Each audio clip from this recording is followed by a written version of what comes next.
యుద్ధం మొదలైన తర్వాత తొలిసారి హర్మోజ్ దాటి ముంబై చేరింది ఆయిల్ ట్యాంకర్ నౌక. లైబీరియా నౌకలో సౌదీ నుంచి చమురు దిగుమతైంది. 1,35,000 మెట్రిక్ టన్నుల క్రూడాయిల్ దిగుమతి జరిగింది. ఇటు హర్మోజ్ జలసంధి నుంచి పెద్ద ఎత్తున భారతీయ చమురు నౌకలు తరలి వస్తున్నాయి. భారత దౌత్యంతో భారత నౌకల్ని ఇరాన్ అనుమతి ఇచ్చింది. దీంతో ప్రస్తుతం 28 భారతీయ నౌకలు బయలుదేరాయి.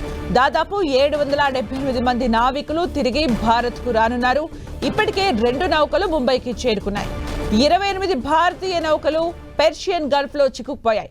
అందులో 778 మంది నావికులు ఉన్నారు. తాజాగా హర్మోజ్ జలసంధి గుండా వెళ్లేందుకు ఇరాన్ అనుమతి ఇచ్చింది. నౌకల్లో 24 హర్మోజ్ జలసంధి పశ్చిమ భాగంలో ఉండగా 4 తూర్పు భాగంలో ఉన్నట్లు తెలుస్తోంది.